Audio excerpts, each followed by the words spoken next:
Nós vamos tratar de um tema muito antigo, muito antigo, mas ao mesmo tempo muito atual e muito presente, e que influenciou a nossa vida, tem influenciado, e que nessa noite eu já pedi para o Espírito Santo me acelerar naquilo que eu preciso transmitir aqui, naquilo que Ele separou e preparou para a sua vida nessa noite, que é algo muito importante, algo transformador, e que nós temos sido ministrados e vamos continuar sendo ministrados nessa noite. O tema dessa noite, daquilo que nós vamos estar compartilhando: cultura, hábitos e reino. Cultura, hábitos e reino. E eu queria fazer algumas perguntas, né? Claro que não dá para a gente, como numa célula, né, poder todo mundo responder e compartilhar. Mas quem tem o hábito de acordar cedo aqui? Levante sua mão.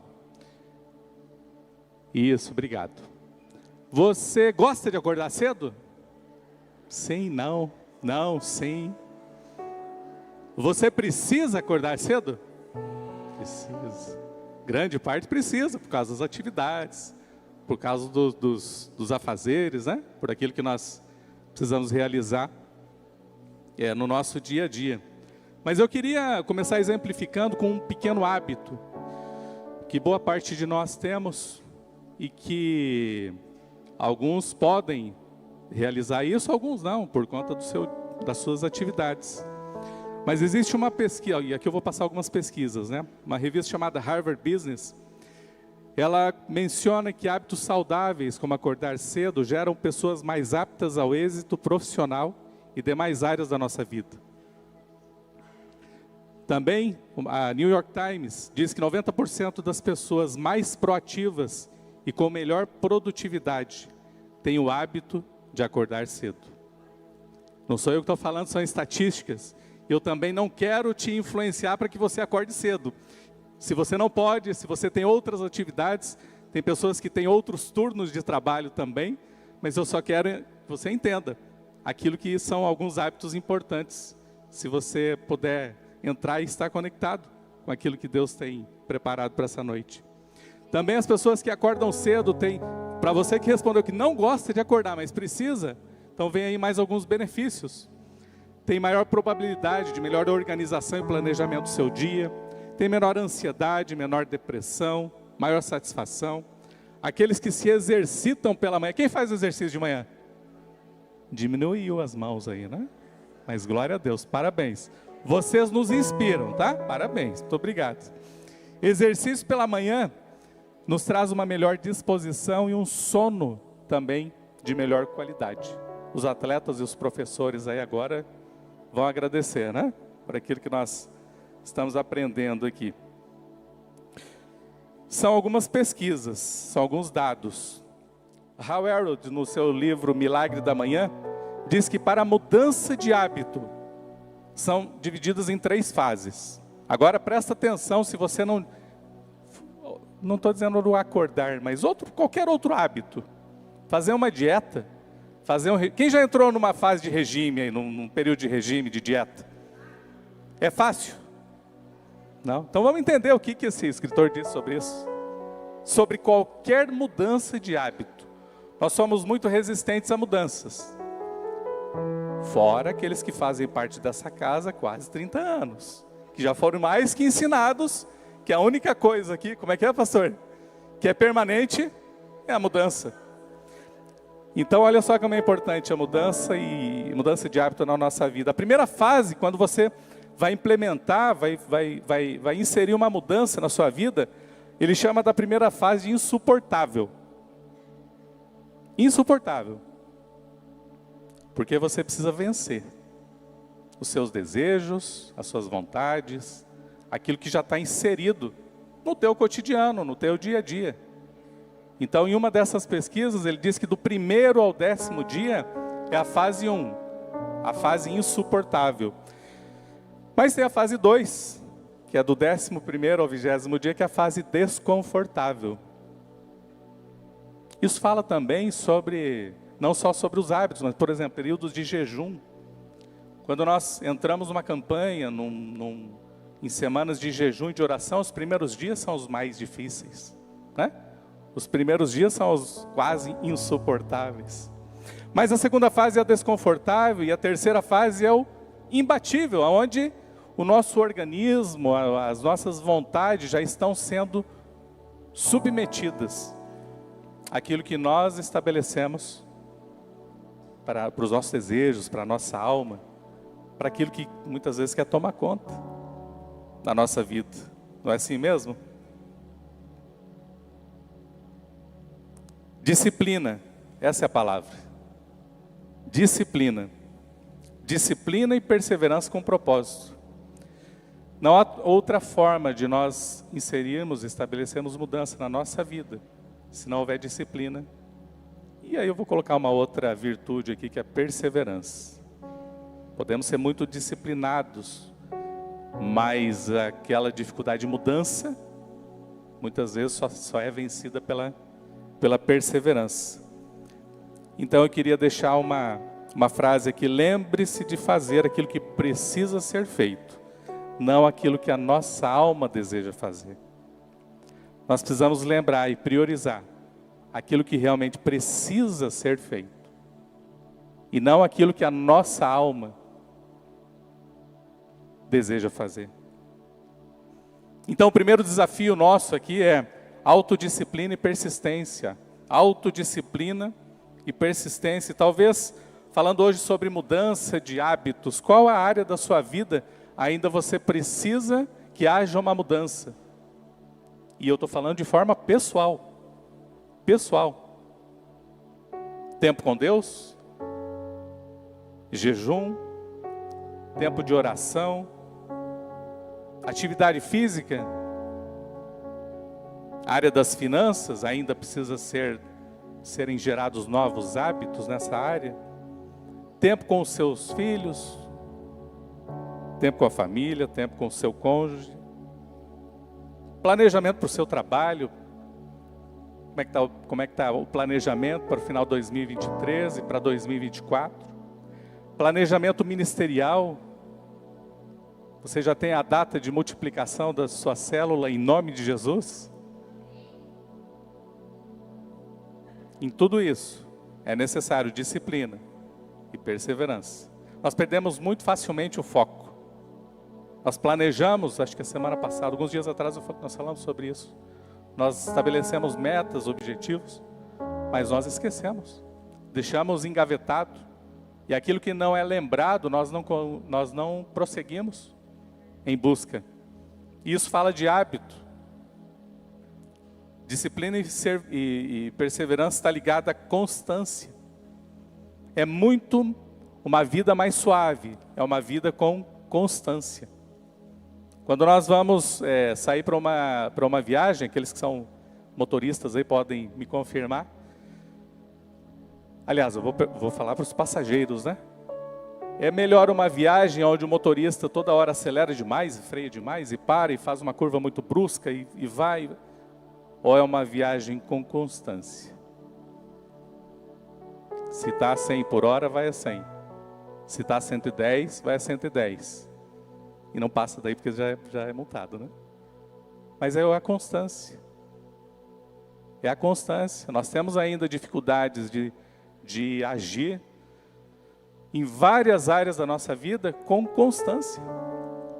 E temos compartilhado sobre isso, não só no nosso meio, na igreja, na célula, nos discipulados. Às vezes nos entusiasmamos, nos empolgamos. E daqui a pouco essa chama que está ardente começa a se esfriar. Falta de constância, falta de disciplina, falta de perseverança. Nós temos sido bombardeados por influências. E esses hábitos vão tomando conta, vão fazendo parte da nossa vida sem nós percebermos. A palavra de Deus é aquela que muda, que gera transformação da nossa vida, da nossa mente, que renova a nossa mente. E isso vai nos ajudando a termos uma nova mentalidade. Nós temos aqui alguns cursos família, casais, jovens, os cursos da caminhada da fé, onde são cursos que estabelecem os princípios, a base cristã, para nós entendermos e compreendermos como é uma caminhada cristã, como ela precisa ser realmente constante para que a gente consiga atingir um objetivo na nossa vida, no nosso dia a dia, nos nossos relacionamentos. E perceba que a cultura, aquilo que são as influências externas, muitas vezes começam a fazer parte da nossa vida em alguma área. Mesmo nós aprendendo, mesmo nós ouvindo todos os dias. Um filósofo chamado Zygmunt Bauman, ele fala sobre modernidade líquida, sociedade líquida, onde ele compara as relações sólidas, que antes eram muito comuns, hoje são superficiais, passageiras, é o efêmero, é o consumista, é o individualista, é o egocentrista. E isso acaba nos afetando, isso acaba nos atingindo. E quando nós falamos de cultura, o que é cultura? É um conceito daquilo que representa as tradições, as crenças, os costumes de um determinado grupo. E ela é repassada de geração em geração. De onde você vem? Qual é a cultura da sua casa, da sua família? Eu queria que você voltasse um pouquinho a lembrar de que forma você foi criado, quais as influências que fizeram parte da sua infância, quais os traumas talvez tenham te atingido e que ainda você carrega até hoje, falta de perdão, alguns outros fatos que acabaram gerando, dentro de nós algo, feridas, dores. E o conjunto de hábitos são crenças, conhecimentos, de um determinado grupo também. E quando nós falamos de cultura, talvez um dos exemplos que está muito distante daqui, mas é onde nós precisamos buscar nos espelhar também, na cultura oriental. Se eu falar cultura oriental, será que nós não conseguimos conectar a palavra disciplina para a cultura oriental? Vocês concordam comigo? O oriental não é mais disciplinado, Luiz, não é verdade? O oriental não é mais disciplinado? De forma geral, sim. Há uma cultura onde nós precisamos ter como referência para a nossa vida. E um dos grandes mestres, pastores e homens influentes fala dessa cultura, que é o pastor Yong-Shu, que é numa igreja na Coreia. A pastora visitou essa igreja, alguns anos atrás também, junto, acho que com o Patrick e mais algumas pessoas. Essa igreja hoje ela tem, eu peguei pelas estatísticas agora, aproximadamente, ou já ultrapassou 800 mil membros. 800 mil membros. Agora me diz uma coisa, para chegar a 800 mil membros, sem disciplina, sem perseverança, Deus com certeza poderia agir, e pode agir aqui nesse lugar também. Mas se não tiver disciplina e perseverança, essa igreja não estaria nesse nível. Quase 1 milhão, não dá para dimensionar isso, Uma igreja com quase 1 milhão de membros. Então isso nos ensina que dentro dessa cultura há algo a nós aprendermos também. Mas nós estamos vivendo uma cultura também do consumo. O que está acontecendo nesse mês de novembro, na cidade, nas regiões aí? O que está acontecendo? Já foi comprar essa semana, Black Friday. Não foi estabelecida já uma cultura no mês de novembro? Cultura das promoções. Lá na nossa empresa também está tendo, tá? Eu não vou fazer propaganda aqui. Depois acessem. Mas é a cultura do Black Friday. Então, uma cultura, ela para ser implementada e estabelecida, essa cultura, ela foi sendo, aos poucos, ano a ano, sendo implementada. É uma cultura que vem dos Estados Unidos. Não dá para detalhar muito pelo tempo. Mas ela foi chegando no Brasil e entrou por alguns dias, e depois foi ampliando. Agora está praticamente todo mês de novembro. É uma cultura que foi implementada. Mas essa cultura, e nós aproveitamos também, né? Para fazer as compras que às vezes nós estávamos esperando pelas promoções. Quem não gosta de promoção, né? Mas há também uma cultura de consumo que às vezes equivocadamente entra e nós nos achegamos à igreja com essa cultura. E eu extraí uma carta aqui de um membro, que não é dessa igreja, tá bom? Pastores, fiquem tranquilos. Alguém que visitou uma igreja e estava andando, estava buscando, poxa vida, eu quero fazer parte de uma família. Quero fazer parte de uma comunidade. E essa pessoa veio, sentou, geralmente senta do meio para trás, né? Aqueles que vêm visitar e tal. E saiu, ele foi tocado por algumas coisas, mas ele saiu. E com essa cultura de consumo, aí você vai entender por que o consumo. Ele saiu e mandou, falar, eu vou ajudar essa igreja, vou mandar um e-mail para o pastor. Eu tenho certeza que o pastor não recebeu, porque não foi aqui, tá? Mas a carta dizia o seguinte: querido reverendo, estive visitando sua igreja no último domingo e decidi dar-lhe um retorno com as minhas impressões. Primeiramente, parabéns pelo nível de pregação encontrada, pôde-se perceber o zelo no preparo e a ousadia na comunicação. No entanto, confesso que me senti um tanto quanto desconfortável com a sua vestimenta e a sua linguagem informal. Creio que a comunicação das Sagradas Escrituras exige um pouco mais de reverência. Também gostei muito das dependências, o ambiente interno todo sinalizado, muita harmonia entre as cores. Sugiro apenas um cuidado maior na temperatura ambiente, pois sentei-me num lugar onde um vento gelado vinha sobre a minha cabeça. Então, preocupado em não me resfriar, mudei de local e passei a transpirar de calor. Fiquei com algumas inquietações que, quando possível, gostaria de ter um momento para conversarmos um pouco mais a respeito. Dentre outras coisas, eu destacaria duas.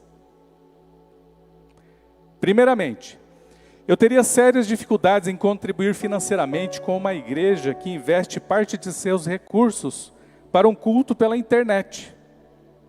Ou, segundo lugar, para ajudar no início na implantação de outras igrejas em cidades muito distantes. Afinal, qual o benefício direto que esse investimento traria para mim e para os membros dessa comunidade? E mais, a sua igreja não privilegia as grandes composições do passado, porque existem músicas contemporâneas de estilo brasileiro. Eu confesso que para mim seria uma combinação perfeita a sua pregação, envolvidas pelas clássicas canções cristãs que marcaram tantas gerações do passado. Já dá para ter uma ideia da idade, né, da pessoa. Desculpe-me se fui ousado demais em minhas colocações, mas achei importante o senhor saber como os bons cristãos à procura de uma boa igreja, ele falando dele, né? Como os bons cristãos à procura de uma boa igreja se sentem ao visitar a sua comunidade.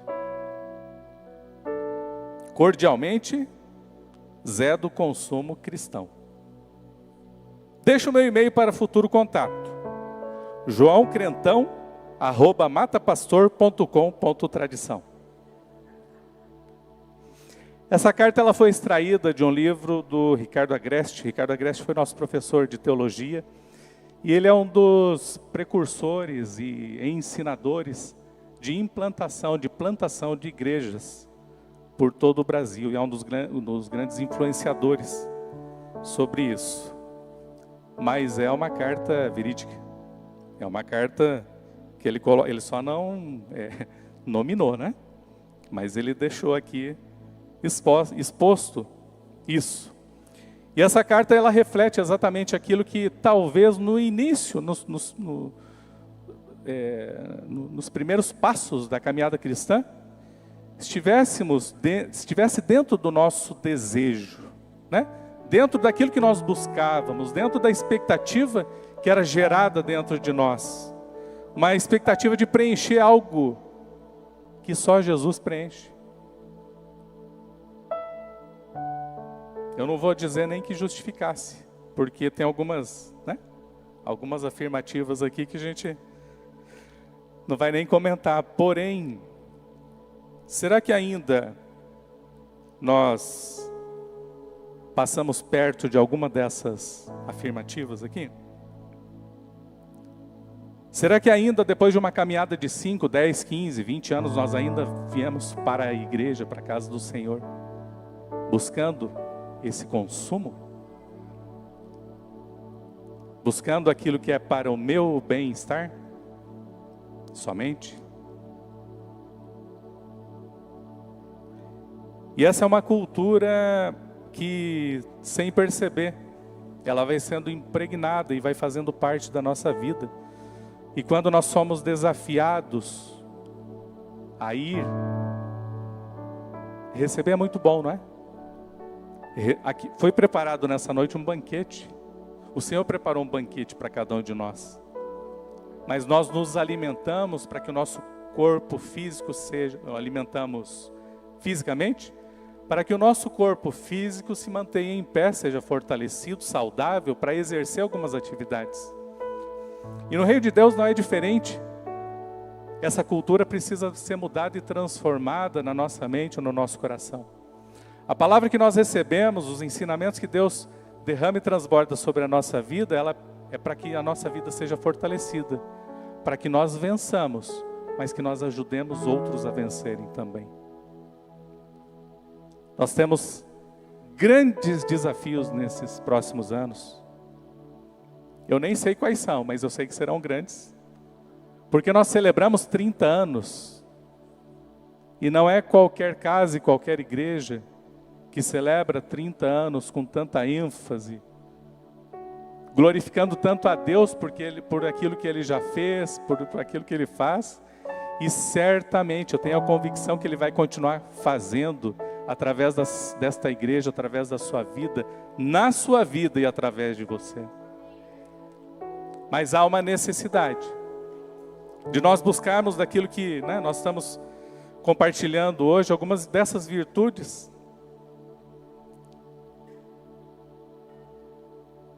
O segundo desafio, ao invés de buscar de Deus, é buscar a Deus.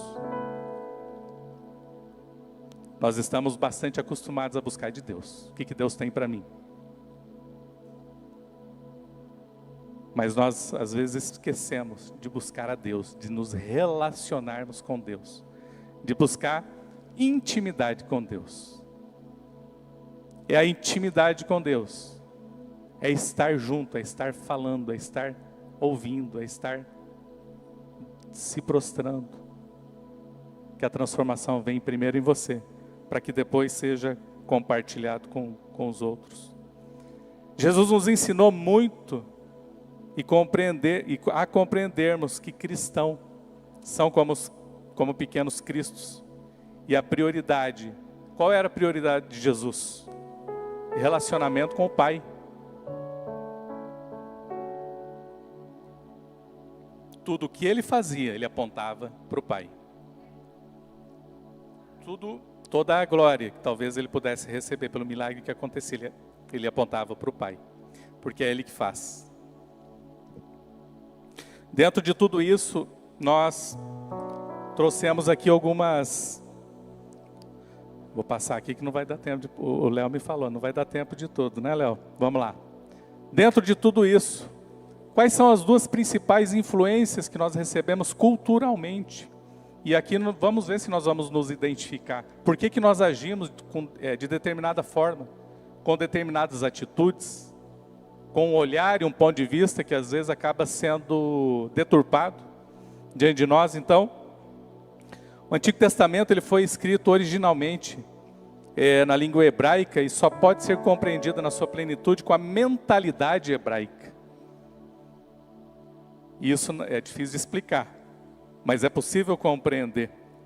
Conhecendo a expressão e a cultura e o estilo de vida dos hebreus, é possível sintonizar de forma reveladora que cada palavra, cada verbo, cada ação, aquilo que significa para cada um de nós. Na história da igreja, nós conhecemos relativamente pouco sobre o segundo, o terceiro, o quarto século, mas algumas influências, principalmente gregas, vieram nesse período para as nossas e nos influenciam até hoje. A cultura hebraica ela foi afetada no Império Romano principalmente pela cultura chamada helenística, que é a cultura greco-romana. A história, o Alexandre o Grande, no ano de 330 a.C., ele leva a cultura grega para o mundo e dentro do Império Romano, né? E essa língua, o grego, se torna uma língua universal. Os próprios judeus acabaram recebendo essa influência naquele período. E ali começaram algumas diferenças, né? Fundamentais. Entre o fazer e o saber. Entre a prática e a teoria. Os hebreus dos dias de Jesus, eles não tinham teologia sistemática. Os apóstolos ensinavam de acordo com aquilo que ele aprendia, de acordo com aquilo que Jesus ensinava e praticava. E demonstrava através das ações dele. Demonstrava através dos exemplos dele. Então Jesus falava às multidões, falava aos seguidores, falava aos discípulos. E esses discípulos recebiam por essa experiência, na coletividade. E os milagres vividos nesse cotidiano. Então somente é possível entender e compreender, tendo uma mentalidade hebraica. E aqui eu trouxe alguns comparativos dessa mentalidade, né? Primeiro, o que uma cultura entende e o que a outra cultura vai compreender. A cultura greco-romana entende a vida dividida em categorias, né? Eu sou um no meu trabalho, eu sou na igreja, eu sou na escola, eu sou na faculdade. A cultura hebraica nos traz um entendimento de vida integrada. Nós somos o mesmo em todos os lugares. A cultura greco-romana traz a divisão natural, divisão do natural e do sobrenatural. A cultura hebraica, ela vê o sobrenatural em tudo. Em tudo Deus age. E aí nós vamos entendendo. A cultura que nos influenciou. E qual cultura que nós precisamos buscar entender. Divisão do abstrato e do concreto para a greco-romana. Cultura hebraica, tudo é concreto, tudo é prático, tudo é palpável. Entendendo o tempo como linear, a cultura hebraica o tempo cíclico. Cultura greco-romana traz o entendimento e prioriza o individualismo, e a cultura hebraica a coletividade. A greco-romana ensina muito sobre a competição, a hebraica sobre cooperação.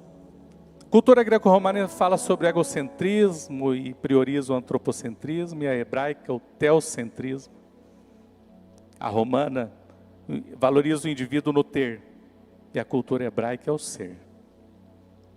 A cultura greco-romana fala da causa e efeito aleatório, a hebraica fala de um Deus que cria todas as coisas, e intercede em todo o tempo. A cultura greco-romana fala da busca pela ciência.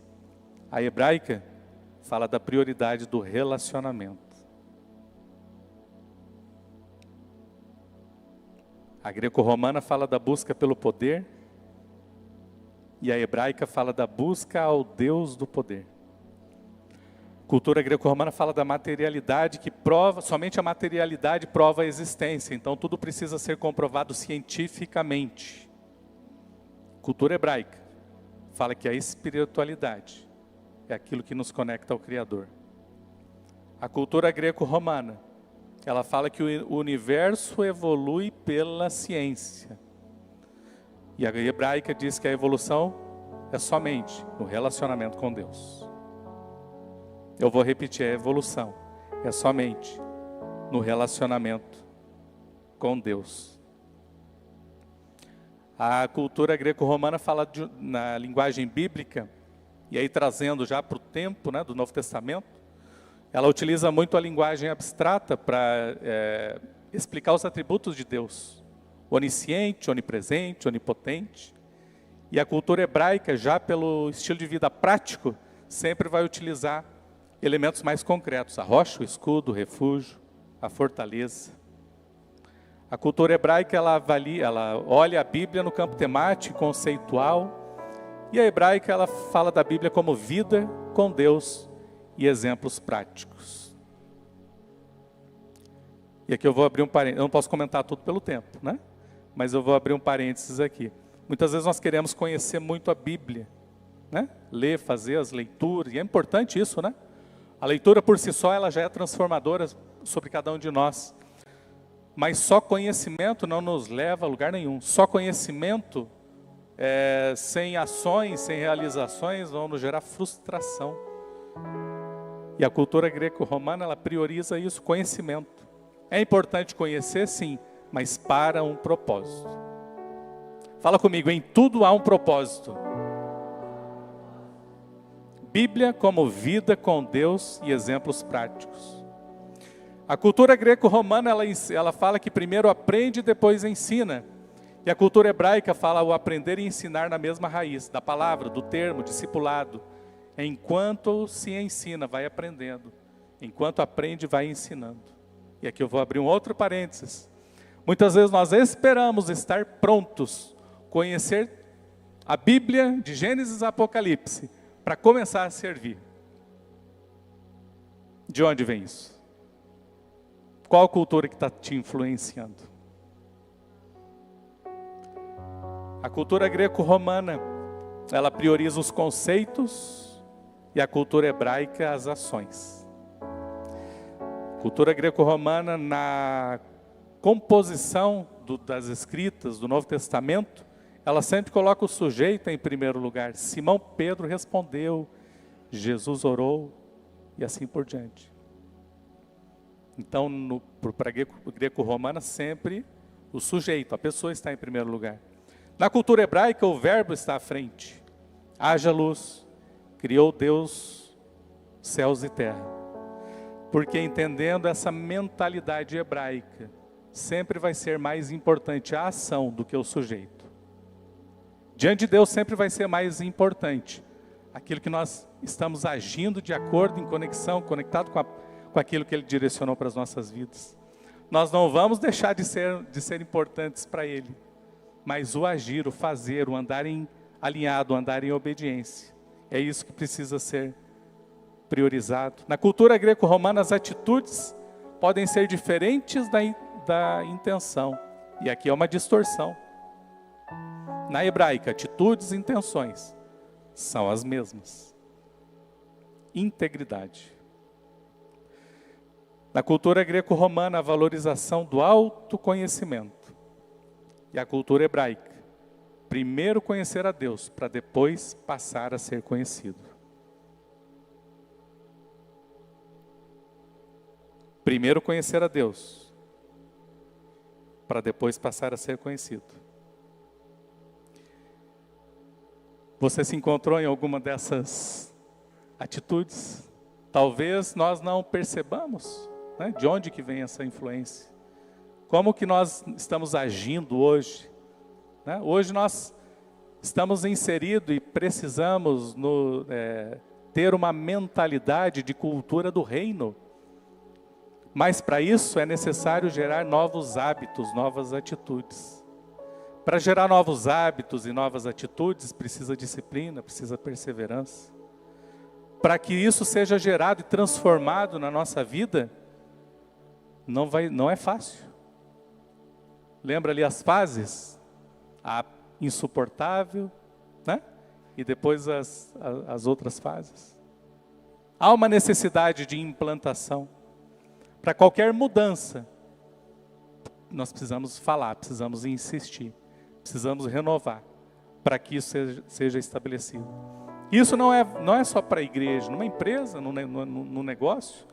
Quando nós vamos mudar alguma política comercial, algo que nós precisamos informar, né, a equipe de vendas, a equipe, né, daqueles que estão nos colaborando, mas não dá para informar uma vez só.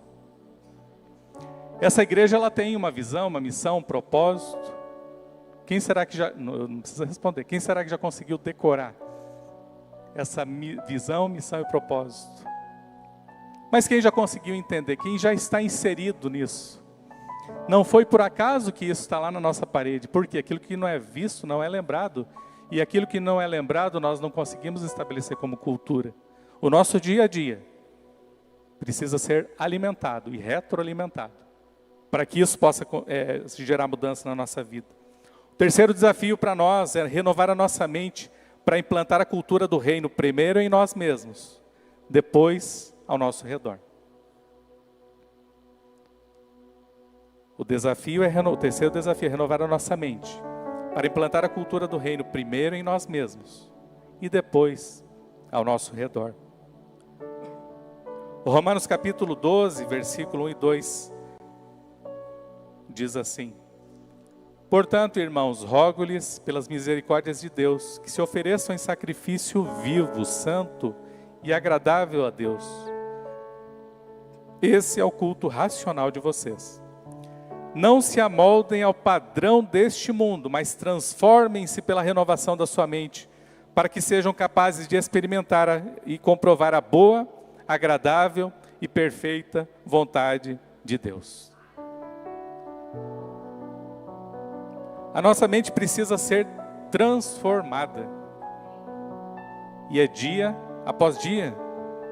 É dia após dia. Abraham Haskell, um filósofo, disse assim: os gregos aprendiam a fim de compreender. O homem moderno aprende a fim de usufruir, de usar. E os hebreus aprendiam a fim de reverenciar e adorar ao Criador em todo o tempo. Os hebreus aprendiam a fim de reverenciar e adorar ao Criador em todo o tempo. Uma outra frase que ele usou: estamos mais perto de Deus quando estamos fazendo perguntas do que quando pensamos que temos todas as respostas. Estamos mais perto de Deus quando estamos fazendo perguntas do que quando pensamos que temos todas as respostas. Forte, né?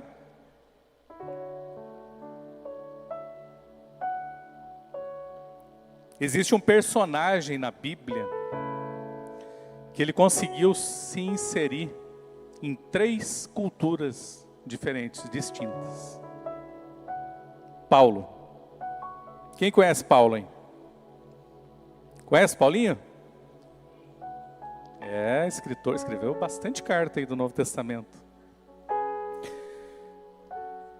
Pelo contexto da diversidade cultural em que Paulo viveu e para compreendermos como romper com paradigmas, com influências e para cumprir o propósito de Deus, ele foi usado por Deus com grande sabedoria para colocar em prática todo o conhecimento e instruções que ele recebeu. Paulo foi o maior líder do cristianismo. Judeu de nascimento, da tribo de Benjamim, criado na fé judaica, ele foi ensinado por Gamaliel, o maior e mais ilustre rabino da época. Pensa no menino estudado, era esse aí. Era fariseu, era de uma ramificação mais rigorosa, que eram os fariseus. Então, uma linhagem que era a visão e a prioridade era a aplicação da lei, no rigor da lei. Ele era membro do Sinédrio, que era uma assembleia com 70 homens, e esse Sinédrio ele estava ali para julgar e para punir, né? Legislar sobre as ocorrências daquele dia a dia. Ele também era cidadão romano, porque ele era nascido em Tarso, então ele tinha uma vasta cultura, um vasto conhecimento. Ele era poliglota, e tudo isso aconteceu na vida de Paulo, sem que ele soubesse, mas que um dia ele entendeu que era para um grande propósito. Era para um grande propósito.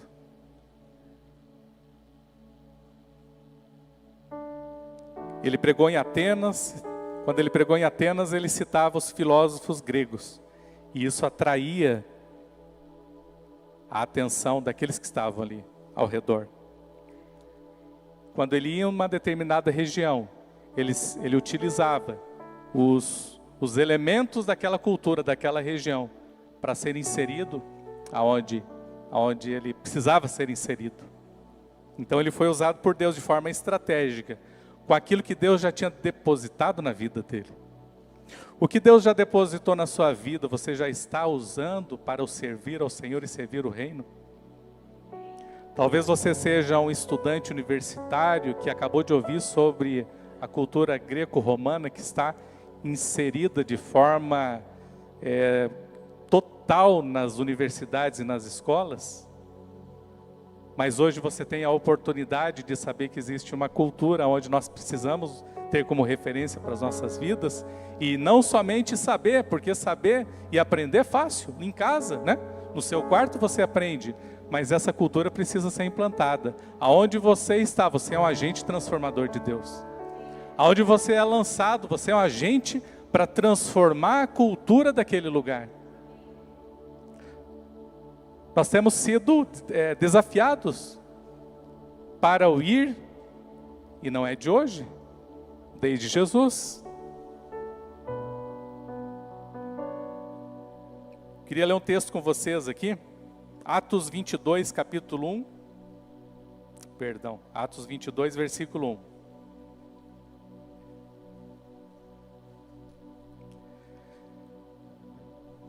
Paulo, ele já estava sendo perseguido, né? Vou resumir a história aqui.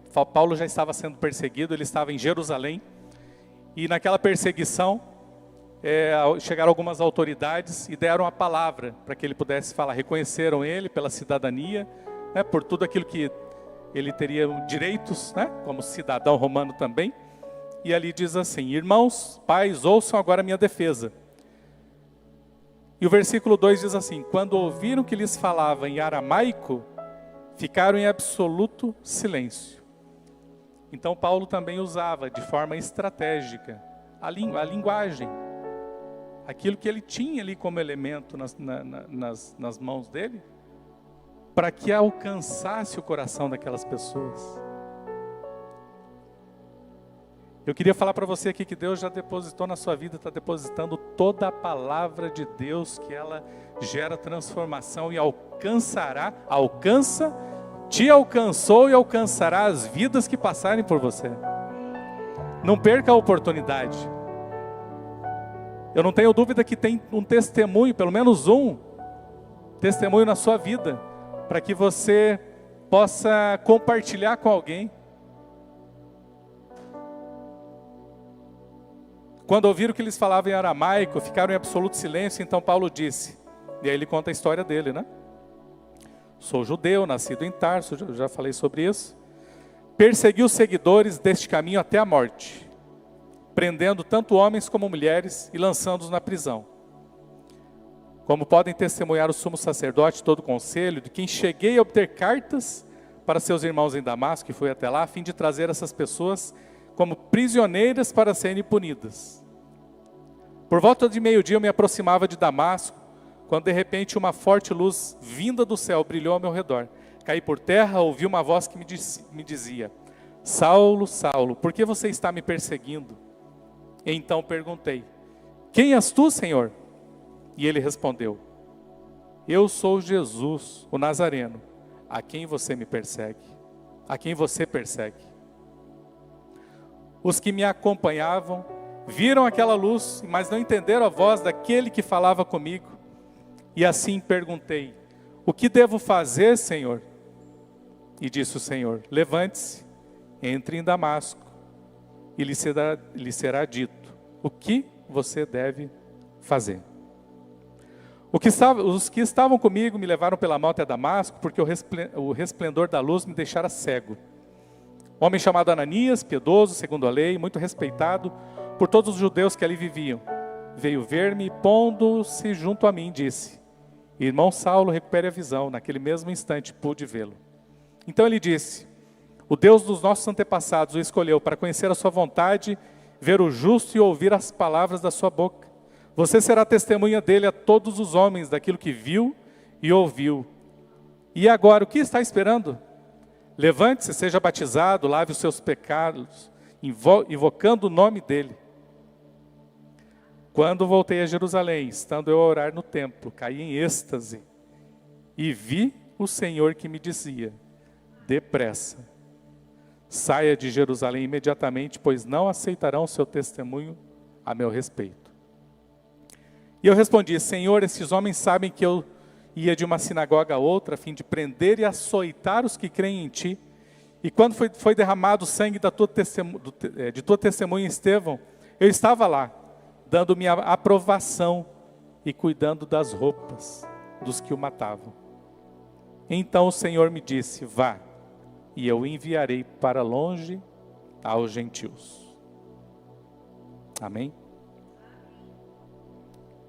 Alguns exemplos que Paulo nos deixa aqui no versículo 2, ele foi sábio e estratégico na comunicação, pela linguagem, pela forma como ele chegou até ali, pela forma como ele alcançou aquelas vidas. Essa semana, haverá uma semana chamada Mission Week. Daqui a pouquinho nós vamos entender um pouquinho sobre essa missão. Eu nem sei se é assim que pronuncia, né? Mas é uma missão missionária. É uma missão de ir. É uma missão de fazer. É uma missão para agir. E nós vamos fazer isso de forma estratégica, em nome de Jesus. Mas para que Paulo pudesse ser usado também, no versículo 4, ele confessou suas práticas antigas. Eu persegui, eu fiz isso, eu fiz aquilo outro. Todo pecado ele pode ser quebrado. E você pode ser liberto na sua vida a partir do momento que esses pecados são confessados diante de Deus e diante dos homens. E nós estamos aprendendo isso no 30 semanas. Ele foi alcançado por Jesus, pela graça. Ele se apresenta como perseguido, mas Jesus não olhou para o passado dele. Talvez você que está aqui nos visitando e talvez conhecendo, né, uma família que também tem as suas falhas, que também tem o seu pecado, tem os seus erros. Jesus olhou para nós, mas não olhou o nosso pecado.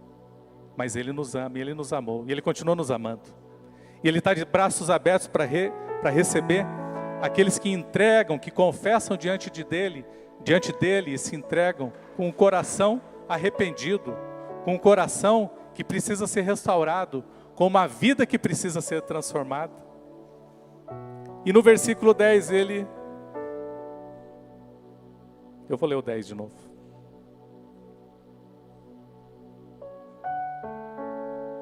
Está aqui, 22:10. O que Paulo faz aqui? Assim perguntei: que devo fazer, Senhor? Qual a pergunta que nós devemos fazer para Deus? Ele tinha acabado de receber o toque do Senhor. Ele tinha acabado de receber um toque de transformação. Ele estava acabando de receber Jesus na sua vida, no seu coração. Ele não esperou fazer o curso de teologia para saber o que ele precisava fazer. Ele não precisou fazer os 3 anos da caminhada da fé para perguntar o que ele deveria fazer.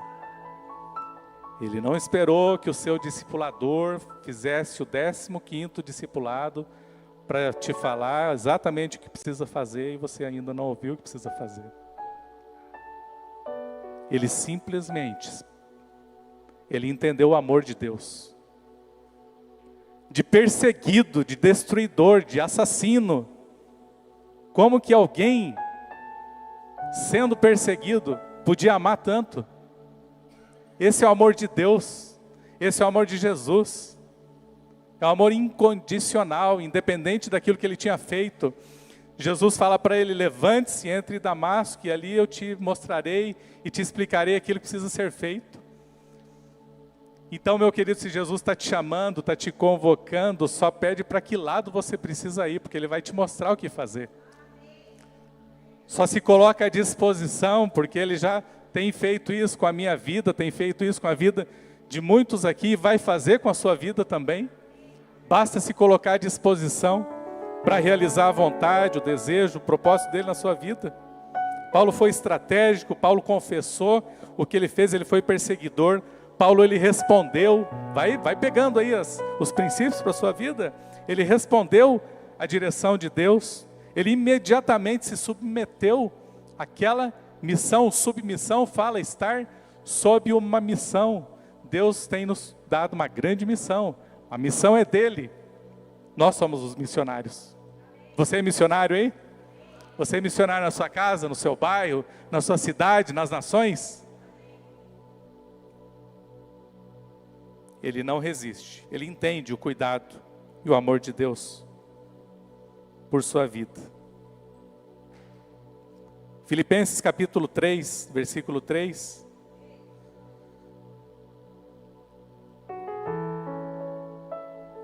Também fala, Filipenses 3:3. Deixa eu ler aqui no telão.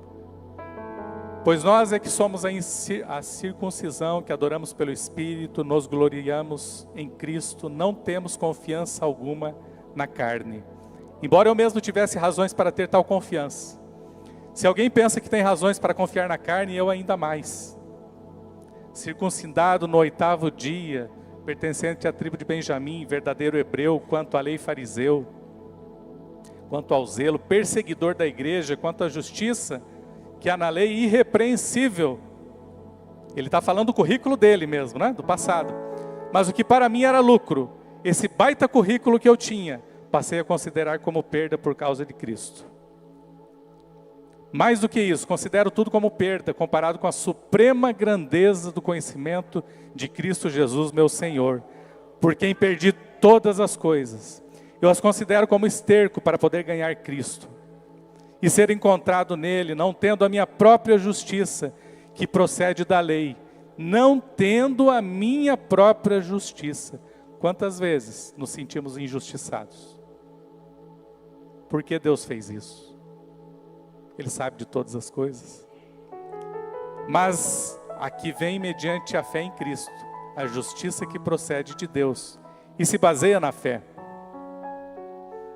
Quero conhecer Cristo, o poder da sua ressurreição, a participação em seus sofrimentos, tornando-me com Ele em sua morte, para de alguma forma alcançar a ressurreição dentre os mortos. Não que eu já tenha obtido tudo isso, ou tenha sido aperfeiçoado, mas prossigo para alcançá-lo, pois para isso também fui alcançado por Cristo Jesus. Não penso que eu mesmo já tenho alcançado, mas uma coisa faço, esquecendo-me das coisas que ficaram para trás e avançando para as que estão adiante. Prossigo para o alvo, a fim de ganhar o prêmio do chamado celestial de Deus em Cristo Jesus. Você pode aplaudir por essa palavra? É para a sua vida, para a nossa vida. Ele realizou, Ele já fez muito. Mateus capítulo 22, diz assim, versículo 36. Alguém perguntando para Jesus: Mestre, qual é o maior mandamento da lei? Jesus responde: ame o Senhor, o seu Deus, de todo o seu coração, de toda a sua alma, de todo o seu entendimento. Este é o primeiro e maior mandamento. E o segundo é semelhante a ele: ame o seu próximo, como a si mesmo. Pois destes 2 mandamentos depende toda a lei e todos os profetas. Mais do que conhecer toda a lei, mais do que conhecer tudo aquilo que está aqui na palavra, tem 2 mandamentos, curtinhos, simples, às vezes difíceis de serem aplicados. Ame ao Senhor seu Deus de todo o seu coração, ame a seu próximo como a si mesmo.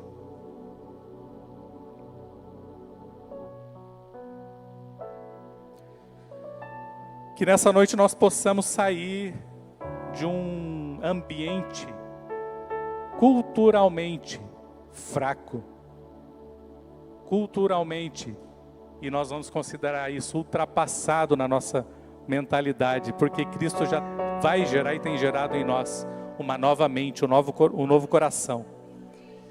Que as raízes de onde nós recebemos essas influências, que isso não seja mais perceptível na nossa vida, não faça mais parte da nossa vida. Que essa nova mentalidade, que é a mente de Cristo, seja permanente na sua vida. Me lembrei agora de um curso lá chamado, da Caminhada da Fé, Caráter de Cristo. Quem já fez esse curso aqui? A maioria. Quem não fez está perdendo muito, mas daqui uns dias vai abrir de novo, né? Pro próximo ano. Caráter de Cristo, caráter cristão, é ter a nossa vida moldada conforme o caráter de Cristo. É difícil? É difícil. É necessário uma mudança? É necessário uma mudança. É necessário disciplina, perseverança, gerar novos hábitos, passar por um processo que pode ser insuportável nos primeiros passos, mas que vai gerar muita mudança e transformação na nossa vida.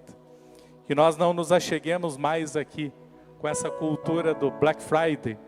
Não estou falando do Black Friday lá fora. Pode fazer as suas compras durante a semana, tranquilamente, né? Com bom senso, né? Mas não é isso que eu estou falando. É porque aqui funciona um pouquinho diferente, né? Aqui quem quer galgar mais degraus precisa servir mais. Aqui quem quer uma posição de destaque precisa se colocar com maior disposição, porque nós não fazemos para nós fazemos para Deus. Você está sendo convidado, convocado, está sendo chamado para estar aliançado com uma família que vai gerar e está gerando transformação nessa cidade de Foz do Iguaçu.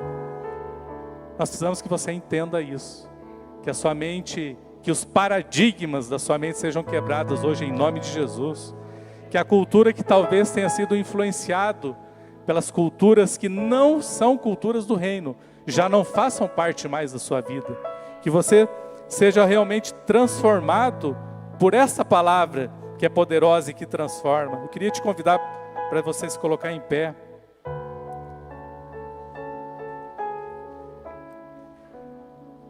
Nós estamos sendo chamados para estabelecer uma cultura do reino. Há uma cidade a ser conquistada. Deus levantou um libertador chamado Moisés para alcançar uma terra prometida. E essa terra foi alcançada. Deus levantou e enviou o seu Filho para que nós fôssemos livres. E nós somos livres. Em nome de Jesus. Deus te levantou como um exército para exercer aquilo que é o chamado, que é o propósito dele, não só na sua vida, mas na vida das pessoas que ainda estão sedentas de Jesus, que anseiam por estar recebendo esse toque que você recebeu. Talvez nesse mesmo momento, lá fora, pessoas estão morrendo, jovens estão deixando a sua vida, entregando. Nós não podemos nos conformar com isso. A nossa mente não é de conformação, a nossa mente é de transformação. A nossa cultura é de transformação. Deserto é lugar de passagem, não é de habitação e nem de pousada.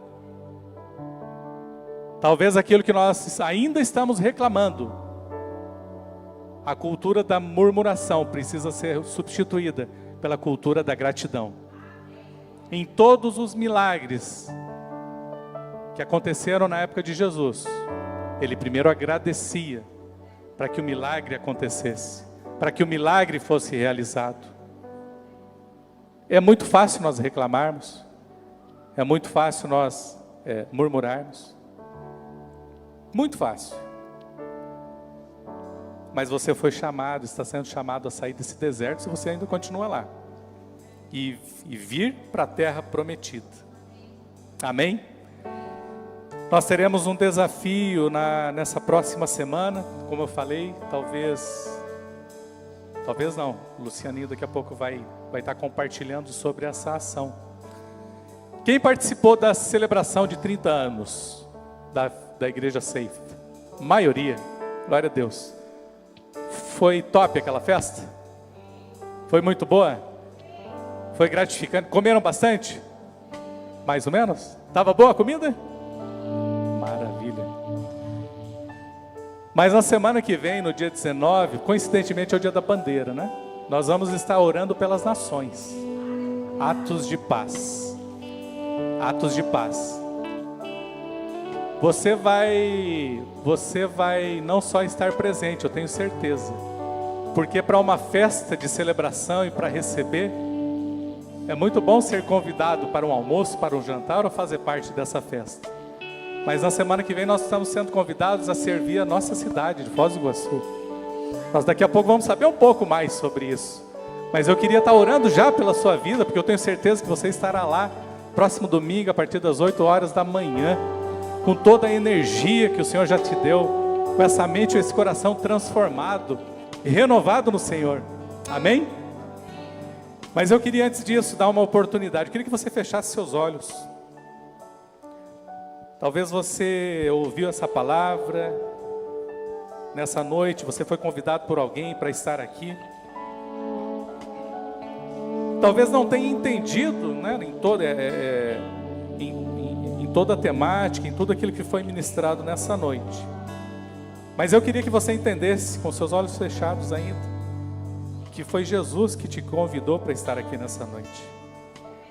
Porque Ele me amou primeiro e eu sei que Ele te amou também e Ele te ama. E eu queria te convidar para que você colocasse a sua mão no seu coração e fizesse essa oração comigo. Repita assim: Senhor Jesus, nessa noite eu recebi a Tua palavra, eu fui ministrado pelo Senhor. Nessa noite eu quero dar um passo mais. Eu quero entregar a minha vida ao Senhor. Quero entregar o meu coração. Quero confessar os meus pecados. Me arrepender e pedir perdão por tudo que eu fiz. E eu peço ao Senhor que escreva o meu nome no seu livro, no livro da vida. O livro onde eu farei parte desta nova família, a família de Deus, a família de Jesus. Obrigado, Pai. Amém. Amém. Com seus olhos fechados ainda, se você fez essa oração...